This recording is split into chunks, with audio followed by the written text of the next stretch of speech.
This offseason is going to be all about the quarterback position for the Indianapolis Colts, and specifically for what most people assume is a rookie. However, is there a viable way for yet another veteran to come in? Let's get into it. You are Locked On Colts, your daily Indianapolis Colts podcast. Part of the Locked On Podcast Network, your team every day.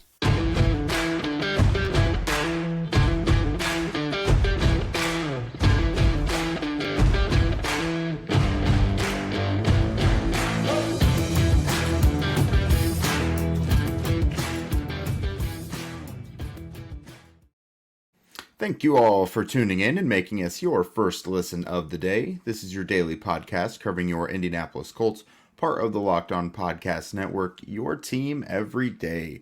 Today's show is brought to you by Ultimate Football GM. Ever dreamed of becoming an NFL GM and managing your own football franchise? Then this game is definitely for you. To download the game, just visit ultimate-gm.com or look it up on the app stores. Our listeners get a 100% free boost to their franchise when using the promo Locked On, all caps, in the game. I'm Jake Arthur, writing solo today. Zach will be back with us later this week. You know the pair of us from horseshoehuddle.com, of course. Today we're going to look at the quarterback landscape across the NFL and whether or not there are any options for yet another veteran to come in for the Colts, either as a bridge for a rookie or as a long-term solution. We've mentioned several possibilities before. We've been getting more and more into draft guys lately. We've had a few episodes on that. But I mean, the Colts track record lately is they want guys that are proven and have been in the league before. So we'll see how that goes. Before we get into anything, though, I just want to talk about the Damar Hamlin situation first. When we released the Tuesday morning episode, that Monday night game was actually in progress, so we didn't really know what was going on at the time, but really would be remiss to not just, address it and give our thoughts before moving forward. So just, a routine play. There didn't seem anything special about it, but for whatever reason, something happened to Hamlin and he collapsed on the field. The Bills later told us he went into cardiac arrest. They had to perform CER and an AED on him, and they were able to revive him. Luckily, he was taken to the University of Cincinnati Medical Center. But as of the last time I checked, at the time he wasn't breathing. He was on 100% oxygen. He's down to 50% on his own. It sounds like everything is trending better, so that is absolutely the greatest news you could think of. If, I'm sure a lot of us were just kind of sick knowing what happened on the field, and I personally there's probably hasn't been an hour that's gone by since it happened that I haven't thought about it. And I've just been around the game of football for a bit now, covering a lot of these guys. I've been writing online and doing podcasting and stuff for about 10 years now, and fortunately, as a credentialed member of the media, you get in the locker room, you get to know some of these guys a little bit beyond just seeing them on your TV or seeing them on the field. And man, these guys are just people too, as much as we idolize these guys and think they're untouchable and nothing like us, really a lot of us have a lot in common with them. I've talked to countless players, about just stuff about our kids and just everyday stuff that, the music we listen to, just stuff you can absolutely relate to. So, it's really tough to see that happen to just another person in general. Just really scary to see. And, again, as a member of the media, I think that's one thing that really bothered me about like Skip Bayless's initially his tweet, basically saying that the NFL, kind of putting Hamlin's situation second to the game needing to be played because of playoff implications. A lot of people in the fantasy football community kind of letting their thoughts be known as well. Which, I mean, yes, a lot of us are in fantasy leagues with the championship implications with that game, but that just absolutely does not matter at all. The NFL, for what it's worth, has said they don't intend to, make up the game this week. And, the last I saw, who knows if they're going to reschedule it or just cancel it altogether. I would imagine a lot of that kind of has to do with Hamlin's status. And how he improves, hopefully. But just really more than anything, it's okay not to have to share your opinion on everything, because the thing with Bayless, and I don't even like to give him airtime on this or necessarily talk about him on our show, but whatever apology attempt that was that his show put out on, what is this, Tuesday morning now, that missed the mark. There was just no accountability taken, and we've got to quit engaging with that guy and giving his show ratings, because that was just disgusting. So I'd love to put that in the rear view now. I don't want to talk about Skip Bayless anymore, because this is far from the first time he's done something that was just abhorrent. So next we'll go ahead and talk about the future of the quarterback position with the Colts, like we promised. And if something may happen in the free agent or trade market yet again, why don't you guys go ahead and get started by practicing for the move with the Colts with the mobile game Ultimate Football GM. If you've ever dreamed of becoming an NFL GM and managing your football franchise, then this is for you. Manage every strategic aspect of your team, play through the season, and lead your team to glory. You're responsible for hiring the right coaches and coordinators, trading players, making draft picks, navigating your franchise through free agency and the draft, all the ups and downs of a season.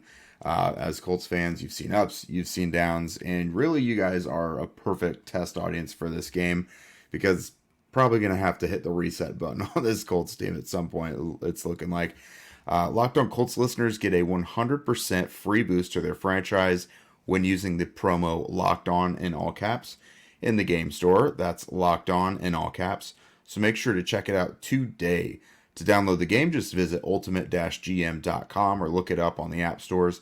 That's ultimate-gm.com. Ultimate Football GM. Start your dynasty today.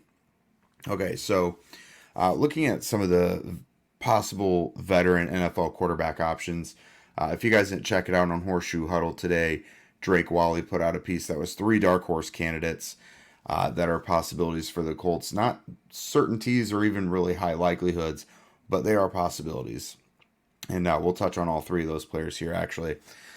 So I wanted to break this up into guys, multi-year options, basically guys who you might be confident in bringing in for 2 years or more, and then guys who are just bridge options. Basically, you're going to draft a guy who's maybe not ready as a rookie, and you just need this veteran to get you by for a year. Looking first at the multi-year options, and I'll kind of go through the guys who seem more likely first. So Derek Carr with the Raiders, he was recently benched in favor of Jarrett Stidham, and by all accounts, it's looking like his time with the Raiders may just be over when the offseason hits. He took a leave from the team. He obviously does not seem to be happy. The team may be ready to move on as well. The Colts have checked in on Derek Carr before within the last 1 or 2 off seasons, so there has been interest there. He's shown to be a decent player. Like, you may be able to win a championship with him if everything around him is right.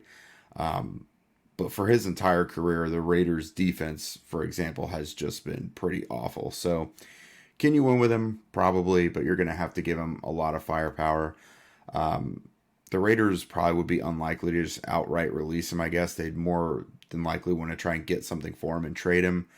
We obviously know the Colts are into trading for quarterbacks, so that is always a possibility.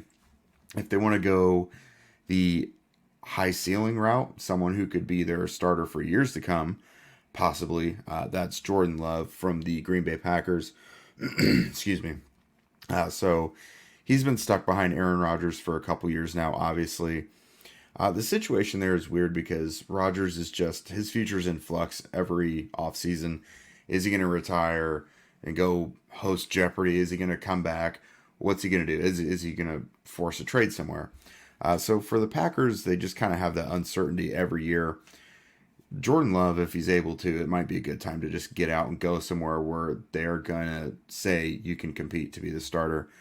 Now, the Colts' affinity for Love, or I guess at least Chris Ballard's a couple years ago, might have been a little overblown. He just kind of acknowledged he was a good player. The Colts didn't intend on trading up for him in that draft. They obviously didn't. They stayed put and got Michael Pittman Jr.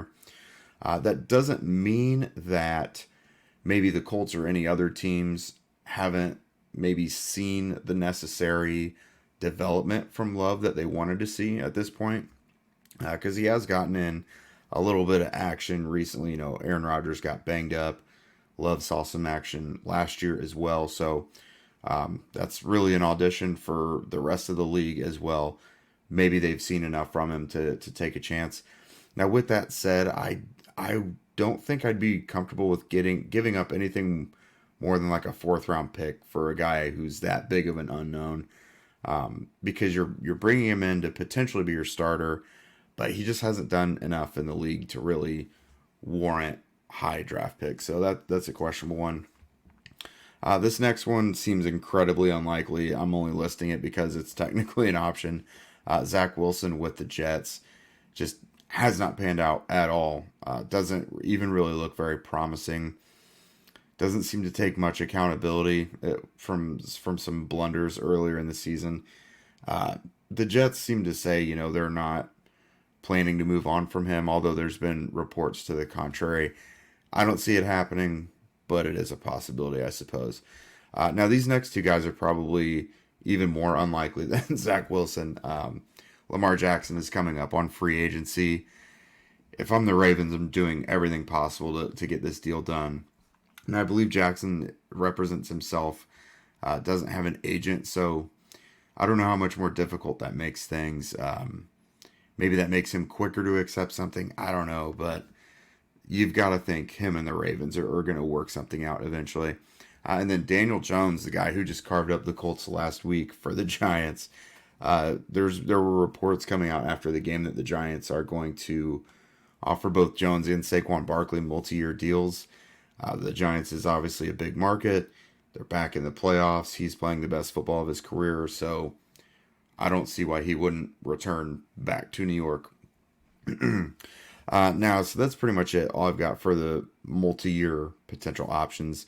The next ones are the bridge guys. For example, if in the first round, let's say you're going to get someone like Anthony Richardson, who's very raw. He could play right away if you needed him to do a certain package, like if you plan on him running the ball 15 times a game, but he's not necessarily a polished passer, and you just need that veteran to get you through a year. So some of these guys you'd have to trade for, or some of them are hitting free agency. Baker Mayfield and Sam Darnold are a couple guys set to hit free agency. Maybe rent them for a year, see how it goes. There was obviously plenty of chatter with Mayfield this offseason before the Colts landed Matt Ryan. Darnold, there was rumblings there before as well, but I don't know. He's kind of playing some of the best ball of his career now too for the Panthers. Geno Smith is a really interesting one because what did the Seahawks do with him? He had the best year of his career this year, but he's getting up there in age, around 30 or so. Is it fool's gold? Is it enough to invest in him in a multi-year deal? I don't know. That one's tough. Mike White is one I've seen come up a couple times before. He's pretty unproven as well. He's got like less than 10 starts in his career. And it's been a pretty mixed bag. Touchdown interception ratio is not exactly where you'd want it to be. But he seems to have something that teams really like. I guess that just moxie, that leadership. Kind of got some gunslinger to him too. The Jets and Colts played each other last year, and he actually did quite well against them before he got knocked out with an injury. Jimmy Garoppolo is another example.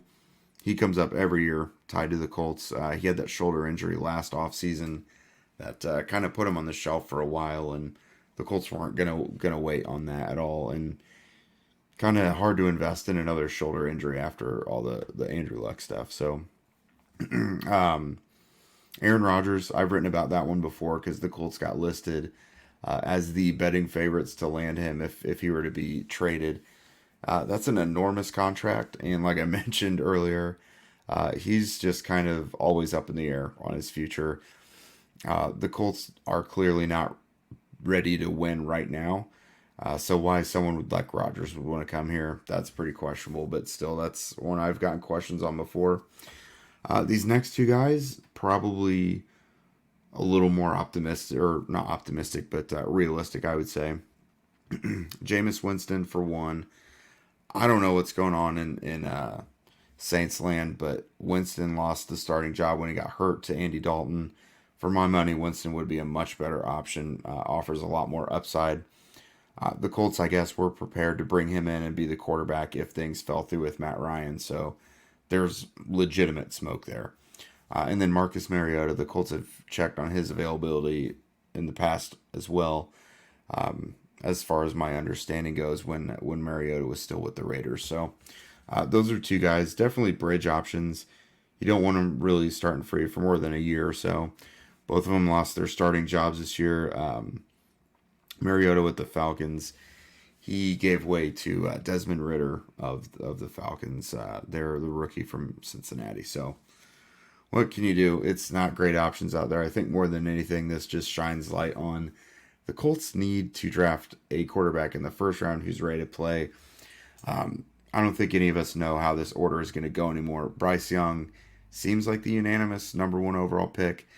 But there's been rumblings of Will Levis being someone that teams like a lot. CJ Stroud just had a great performance over the weekend in the college football playoffs. So who knows how those three shake out. I think it's pretty likely the Colts land one of those three guys. If they don't like them, I don't know what's wrong with them. They're just never going to take a swing for a quarterback. But for my money, I really think they got to get one of those three guys. The Colts obviously are looking to fill or replace several spots in the organization this offseason. But for people like you and me, we can turn to somewhere like LinkedIn Jobs to do what we got to do. As a small business owner or hiring manager, you know that the success in 2023 all depends on the team members that you surround yourself with. That's why you have to check out LinkedIn Jobs. With LinkedIn Jobs, you can hire qualified candidates more efficiently by matching open roles with people who have the skills, values, and experiences to help you achieve your goals. They go beyond the resume data as well by using insights from your job post, company, and their 875 million member profiles to put your post in front of the most qualified candidates. Identify the most qualified candidates on LinkedIn Jobs and connect with them fast and for free. It's why small businesses rate LinkedIn Jobs number 1 in delivering quality hires versus the leading competitors. LinkedIn Jobs helps you find the qualified candidates that you want to talk to faster. Post your job for free at linkedin.com/lockedonnfl. That's linkedin.com/lockedonnfl to post your job for free. Terms and conditions apply. All right. So that's it for us, everyone. We'll be back with you this week to finish off the season, focusing on this last regular season game against the Houston Texans. But you also know us. We're about to go into full offseason mode like we've been telling you. Again, Zach should be back with us soon. Thanks for hanging with me. As you can hear, I am getting sick. It feels like I'm losing my voice. So that's nice. Maybe I'll give my voice a rest here soon. Follow Locked On Colts, Jake Arthur NFL, and Zach Hicks 2 on Twitter. Also subscribe to Locked On Colts on YouTube and wherever you listen to podcasts. You guys did get us over 2,000 subscribers. Finally, we are very much appreciative of that. It's great to see that you guys are enjoying this channel and just allowing us to grow more and bringing you guys good content. And of course, we would always love your guys' ratings and reviews on Apple and wherever you're listening to your shows. Thank you guys for making us your first listen of the day. Now for your next listen, check out the Locked On Sports Today podcast. The biggest stories of the day, plus instant reactions, big game recaps, and the take of the day, available on the Odyssey app, YouTube, and wherever you get your podcasts. We'll see you guys tomorrow.